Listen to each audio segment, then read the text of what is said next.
नमस्कार। ट्रांसेंड, आज इस शब्द को लेकर थोड़ा हम लोग खेलते हैं, संवाद करते हैं। ये भी एक अंग्रेजी शब्द है। वैसे इस शब्द को समझने के लिए एक आध और शब्द के पीछे हम जाएंगे। हम लोग हमारे देश की जो भाषाएं हैं इसमें अक्सर बातें करते हैं मुक्ति की या आज़ादी या मोक्ष, ये सारी बातें आई हैं। अब ट्रांसेंड जो शब्द है ये भी इसी से लगा कहीं पर है। ट्रांसेंड अंग्रेजी जो शब्द है ये किसी तरह से ये लिबर्टी, फ्रीडम यानी आज़ादी, मुक्ति, ये सब के साथ ही जुड़ा हुआ है। लेकिन अंग्रेजी में भी देखिए एक अलग शब्द है, जैसे लिबर्टी है या फ्रीडम है आज़ादी के लिए, लिबर्टी शब्द होता है मुक्ति। इसी तरह से एक शब्द है ट्रांसेंड। तो ट्रांसेंड शब्द अब हमारे देश में भी जैसे हम आज़ादी, स्वाधीनता, मुक्ति, ये सब शब्द है, और एक मोक्ष एक शब्द है। मोक्ष शब्द का भी व्यवहार होता है। मोक्ष को अक्सर हम मानते हैं जो जीवन का जो चक्कर है, जन्म जन्मांतर का चक्कर है, उससे मुक्ति मिलने को मोक्ष कहा जाता है। ये मोक्ष का जो इशू है या जो कॉन्सेप्ट है, जो विषय है, इस पे किसी और दिन हम विस्तार में बातें करेंगे, पर आज वो विषय नहीं है। आज का विषय है ट्रांसेंड। और ट्रांसेंड ये जो शब्द है ये जुड़ा हुआ है एक और फंदे के साथ। एक दिन इसके पहले मैं फंदे की बात किया था, हॉरिजॉन्टल वर्टिकल ट्रैप, आपको याद होगा मैं समझाया था। तो हॉरिजॉन्टल वर्टिकल ये जो ट्रैप है, ये जो फंदा है, इसी तरह से एक और फंदे को हम मानते हैं। कर्मयोग फॉर 21st सेंचुरी का ये जो फिट फॉर लाइफ प्रोग्राम है, सीखने सिखाने का जो प्रोग्राम है, साधना पद्धति का जो एक लय है, एक विधान है, इसमें हम पहले भी बताए थे कि काफ़ी सारे जो फंदे हैं, ट्रैप्स है, जिसमें हम अक्सर अपने जीवन को फंसा लेते हैं, उससे निकलने का भी एक जरिया है ये। इसलिए इन बातों को समझना बहुत ज़रूरी है। तो आज जिस फंदे की बात कर रहे हैं उसका नाम है pre trans fallacy. Pre trans fallacy या फैलेसी यानी ट्रैप, फंदा। इसको कोई जहाँ पर हम होचट से गिर जाते हैं, टक्कर खा के गिर जाते हैं, ऐसा कोई होचट भी बोल सकते हैं। तो लेकिन फंदा अच्छा चीज़ है समझने के लिए, अच्छा एक उदाहरण है इस चीज़ को समझने के लिए। तो फंदे पे ही रहते हैं। प्री ट्रांस फंदा क्या है, ये फैलेसी क्या है, देखिए इसको समझने के लिए। अच्छा पहले ये बता दूं, प्री जो शब्द है ये प्रीफिक्स, मतलब किसी भी शब्द में ये व्यवहार होता है ये समझाने के लिए कि कोई चीज़ के पहले की अवस्था, शुरुआत के पहले की अवस्था को हम प्री कहते हैं। जैसे अंग्रेजी में प्रीव्यू कहा जाता है। व्यू मतलब किसी चीज़ को देखना, प्रीव्यू मतलब जब दिखाया जाएगा, कोई पिक्चर दिखाया जाएगा उसके पहले भी थोड़ा देख लेना, प्रीमियर, प्रीव्यू। इसी तरह से ट्रांस जो शब्द है ये शब्द व्यवहार होता है जो कुछ चीज़ अंत हो गया, खत्म हो गया, उसके बाद का जो अवस्था है उसको समझाने के लिए। तो कोई चीज़ शुरू होती है और ख़त्म होती है, इसके पहले और इसके बाद, ये दोनों अवस्था, एक अवस्था को हम बोलते हैं प्री, दूसरे अवस्था को बोलते हैं ट्रांस। ट्रांस हो गया जैसे ट्रांसफॉर्मेशन शब्द व्यवहार होता है। फॉर्मेशन मतलब कोई चीज़ को तैयार होना, फॉर्म होना, तैयार होना। तो उसका ट्रांसफॉर्म मतलब तैयार हो गया, अब ट्रांसफॉर्म होके कुछ और बन रहा है। जो ट्रांसफॉर्म हुआ था वो खत्म हो गया, अब ये जो फॉर्म हुआ था इसके आगे की अवस्था जहां वो कुछ और बन जाएगा, ट्रांसफॉर्म इसको बोलते हैं।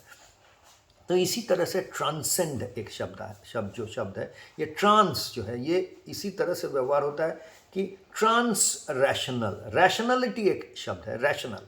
फिर से समझा रहा हूँ अच्छा से। रैशनल यानी बुद्धि को जब हम इस्तेमाल करते हैं, लॉजिक, अपने न्याय व्यवस्था या बुद्धि को जब इस्तेमाल करके देखते हैं, ये सही है, ये गलत है, ये ऐसा होगा तो वैसा होगा, 2 और 2 4 होगा, ये सब है रैशनैलिटी। 2 और 2 5 तो नहीं कह रहे, मतलब हम रैशनल नहीं रहे, हम लॉजिकल नहीं रहे, हम सही बुद्धि पर नहीं जा रहे हैं, लॉजिक नहीं लगा रहे हैं, ऐसा कहते हैं। कि ऐसा बोलते हैं कि अगर बोलते हैं कि ये सफ़ेद रंग है और सफ़ेद रंग के ऊपर हम लाल रंग करेंगे तो वो लाल ही दिखेगा, अगर बोलते हैं सफ़ेद के ऊपर लाल रंग करेंगे तो काला हो जाएगा, तो ये लॉजिकल नहीं हुआ, हम बुद्धि को सही तरह से नहीं लगाए। तो ये हो गया लॉजिक को, ये जो बुद्धि को सही तरह से लगाना, इसको बोलते हैं रैशनैलिटी, बुद्धि। तो बुद्धि लगाने के पहले की जब बुद्धि है ही नहीं, मानिए जब हमको गणित आता ही नहीं है और मैं गणित नहीं कर रहा हूं, तो वो बोलेंगे प्री गणित या प्री रैशनल, हम बुद्धि लगा नहीं पा रहे हैं क्योंकि हमको लगाने आता नहीं है अभी। और जो गणित लगाने आता है लेकिन किसी बारे में हम गणित को पार करके चले गए, गणित नहीं लगा रहे, गणित में फंस नहीं गए, तो उसको बोलते हैं ट्रांस रैशनल। गणित ही नहीं, कोई भी लॉजिक, कोई भी बुद्धि हम लगा रहे हैं, उस बुद्धि लगाने से फंस जा रहे हैं, तो हम ये निर्णय कर लिए कि इससे आगे बढ़ना है हमको, तो वो बुद्धि नहीं लगाना है। कहाँ? जैसे मानिए एक लगाते हैं कि किसी का जो हम लोगों का प्रॉपर्टी होता है, तो प्रॉपर्टी लोग के लेके बहुत गणित करते हैं कि अच्छा ये मेरा प्रॉपर्टी है, इतना है, इसका इतना वैल्यू है, वो है, ये है, उसको लेकर फंसे हुए हैं, उसको लेके लेकिन उसको लेके हम देखते हैं अक्सर मारपीट, झगड़ा झमेला अपने परिवार के अंदर होता है। तो एक भाई ने ऐसा बोला कि नहीं भाई, हम वो गणित में जा ही नहीं रहे, हमको ज़रूरत नहीं है वो हिसाब करने का कि हमको पिताजी जो छोड़ के गए हैं हमारे लिए, हमारे पूर्वज जो छोड़ के गए हैं, उसका कितना क्या वैल्यू है, ये ज़मीन का कितना, उसका कितना, भाई इसका, इसमें हम गणित को करेंगे ही नहीं, ये गणित में हम नहीं जा रहे बोल के वो छोड़ दिया। लेकिन ये एक जो ऐसा एक इंसान है जिसको गणित बहुत अच्छा आता है, वो गणित का एकदम उस्ताद है, मैथ्स में वो मानिए आईआईटी गया है, फिर विदेश जाके मैथ्स में पीएचडी किया है, या कहीं चेन्नई इंस्टीट्यूट ऑफ मैथ्स से या आईएसआई से एकदम अच्छे जगह से मैथ्स का वो सबसे बड़ा गणित का उस्ताद है। लेकिन वो जब अपने पूर्वजों का प्रॉपर्टी को लेकर झगड़ा हो रहा है भाइयों के बीच में, ये जो भाई है ये बोला मैं गणित करना ही नहीं चाहता हूँ, मैं उसमें जाऊंगा नहीं, तो ये गणित से आगे निकल गया, ये भी गणित नहीं कर रहा है। दूसरा एक भाई है जिसको गणित आता ही नहीं है, वो बिल्कुल मूर्ख है, पढ़ाई लिखाई कुछ नहीं किया है, गणित नहीं आता है, वो भी बोल रहा है हमको गणित आता ही नहीं है, लेकिन वो गणित कर नहीं रहा है, इसलिए वो बोल रहा है मैं नहीं देखूंगा भाई किसका क्या वैल्यू है, मुझको ये चाहिए। तो ये दो स्थिति देखिए, एक है प्री रैशनल, एक है ट्रांस रैशनल। एक को सारा पता है, क्षमता है, वो पार हो गया है। ये एक और उदाहरण से समझा सकते हैं। बच्चों को लेकर आप देखें तो बहुत छोटे बच्चे होते हैं तो लोग उनको कहते हैं देखो कितना इनोसेंट है, यानी कि कितना सरल है, सरल स्वभाव का है। हमेशा बोलते हैं एकदम बिल्कुल छोटा बच्चा जब जन्म लेता है सब उसको देखता है तो उसमें सरलता दिखाई देता है। तो ये सरलता जो दिखाई देता है, ये सरलता, और एक साधु पुरुष, एक साधु या साध्वी का सरलता, उसको भी देखेंगे कितना सरल भाव, भोला भाला ऐसे दिखता है जो साधु पुरुष है मानिए। तो हम फंदे में फंस जाते, बोलते हैं कि ये बच्चा भी सरल है और वो बच्चे में साधु भाव है। ये नहीं, बच्चे में साधु भाव नहीं है, बच्चे में साधु भाव का भी अभाव है, कुटिलता का भी अभाव है। कुटिलता का अभाव ही साधुत्व नहीं है। एक है हम कुटिल होने की क्षमता ही नहीं है, हम अभी वहां तक पहुंचे ही नहीं है, हमारा बुद्धि नहीं है कुटिल हो सकते हैं, तो वो हमें साधु नहीं बना देता है। जब हम कुटिल हो सकते हैं, वो सारा बुद्धि है, लेकिन वो बुद्धि को पार कर गए हैं और हम कुटिल नहीं हो रहे हैं, तो वो साधु भाव है। तो ये ट्रांसेंड करके पहुंचने से एक होता है, और ना वहां तक ना पहुंचे हैं इसलिए नहीं कर रहे हैं। दोनों में एक ही बात है, दोनों नॉन रैशनल है। जो रैशनल नहीं है, प्री रैशनल है, वो भी रैशनल नहीं है, और जो ट्रांस रैशनल है वो भी रैशनल नहीं है। इसलिए हम फंदे में पड़ जाते हैं, सोचते हैं दोनों बराबर है। जो नहीं कुटिलता कर पा रहा है वो भी कुटिल नहीं है, और जो कुटिलता नहीं कर रहा है वो भी कुटिल नहीं है। लेकिन दोनों में हम फंस ना जाए, दोनों को बराबर ना देखें कि जो कुटिल हो ही नहीं सकता है क्योंकि उसका उतना बुद्धि ही नहीं है, वो भी कुटिल नहीं है, और जो कुटिल हो सकता है लेकिन कुटिल नहीं हो रहा है वो भी कुटिल नहीं है। तो ये दो कुटिल ना होना बराबर नहीं है, ये दोनों में बहुत बड़ा फर्क है। लेकिन अक्सर हम इस दोनों में फंस जाते हैं, खुद के बारे में ऐसी बातें करते हैं कि देखो नहीं भाई उतना हमसे नहीं, इतना ये सब इतना सोचना मुझसे नहीं होगा, मैं इतना सोच समझ के नहीं कर सकता हूँ काम। ये सोच ऐसे कहते हैं जैसे कि जो सोच समझ के काम करना बड़ा गड़बड़ है। सोच समझ के मतलब आप में ये क्षमता आ गया, आप ये सोच समझ को किस तरह से काम में लगाएंगे। तो इसका सोच समझ को बहुत लोग सही तरह से इस्तेमाल नहीं कर पाते हैं। इसका मतलब ये नहीं कि हमको सोच समझ से पीछे रह जाना है, सोच समझ की क्षमता को बनाना है। तो ये कर्मयोग फॉर 21st सेंचुरी या हमारा फिट फॉर लाइफ का जो प्रोग्राम है, इसका एक अहम हिस्सा है। जैसे आप इसको मैं और एक उदाहरण से समझा देता हूँ। जो क्रिकेट या तबला बजाना, ये एक उदाहरण मैं हमेशा देते रहता हूँ। क्रिकेट खेल रहे सचिन तेंदुलकर, वो भी एक शॉट ऐसा मारे, ऐसा एक बैटिंग करते हुए मारे जो कोई क्रिकेट के किताबों में लिखा हुआ नहीं है, क्रिकेट के नियम में ऐसा शॉट नहीं था, लेकिन उनको क्रिकेट का बैटिंग के यहाँ तक पहुँच गए कि वो एक ऐसा शॉट मार दिया जो नियम के बाहर है और बॉल बाउंड्री लाइन के बाहर चला गया। दूसरा एक बंदा है जैसे मैं, जिसको उतना क्रिकेट आता ही नहीं है, मैं भी बैट चलाया, वो तो नियम में है नहीं, क्योंकि मुझे क्रिकेट का नियम का साधना मैं किया नहीं हूँ, बैटिंग का साधना किया नहीं हूँ, तो मैं भी बैट चला रहा हूँ, वो भी नियम के बाहर, वो बैट चला रहा है नियम के बाहर।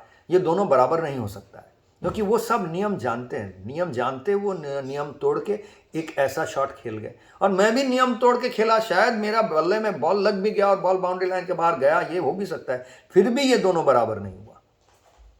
मैं प्री स्टेज में हूँ, वो ट्रांस स्टेज में खेल रहे हैं।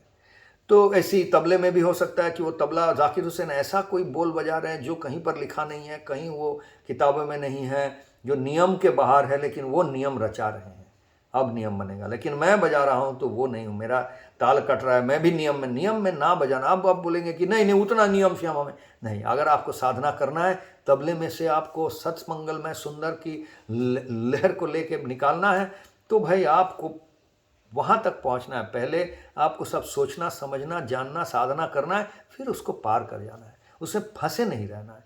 तो ये आगे निकल जाना एक बात है और पीछे पड़े रहना एक बात है, दोनों बराबर नहीं है। दोनों में फंदा यही होता है कि हम फंस जाते हैं जब ऐसे इसको देखते हैं, सोचते हैं कि अरे ये भी दोनों बराबर है शायद, लेकिन दोनों बराबर कभी नहीं है, कतई नहीं है। इस बात को समझना चाहिए। और हमारे इस ये जो कर्मयोग फॉर 21st सेंचुरी का ये जो फिट फॉर लाइफ प्रोग्राम है, सीखने सिखाने का जो सिलसिला है, जो एक धारा है, इसमें ये हम हमेशा कोशिश कर रहे हैं। पूरा साधना में ये डिज़ाइन ऐसे किया गया है जैसे कि हम इन सब फंदों से बच के निकले। तो ऐसा आप साधकों को देखकर ऐसा लग सकता है कि अरे ये तो साधना नहीं कर रहा है, लेकिन कर रहा है इसलिए शायद आपको लग रहा है कि नहीं कर रहा है क्योंकि इसका जीवन ही साधना हो गया है। हर चीज़ इसके लिए साधना है। सो अलग से समय नहीं दे रहा है, आप कर ही नहीं रहे, आप टाइम निकाल ही नहीं रहे, कर ही नहीं रहे, तो आपको लग रहा है वो भी नहीं कर रहा है, मैं भी नहीं कर रहा हूँ। जो साधक से आगे चले गए हैं, कभी कभी वो आप जो अनुशीलन कर रहे हैं, वो अनुशीलन उनके जीवन के हर वक्त हो रहा है, इसलिए वो शायद अलग से समय निकाल के नहीं किए हैं। आप ये प्री ट्रांस फैलेसी में ना पड़े, फंदे में ना पड़े, ये हमेशा ख्याल रखें। ये ख्याल रखेंगे तो एक आगे चलने के लिए और साधना में लगे रहने के लिए और साधना का पूरा लाभ मिलने के लिए आप परिपूर्ण तरह से या कम से कम आगे बढ़ते रहेंगे और परिपूर्ण तरह से आप काबिल हो जाएंगे। यही आज का सत्संग का मूल उद्देश्य था। याद रखें, प्री ट्रांस फैलेसी या प्री ट्रांस फंदा। आज के लिए इतना ही।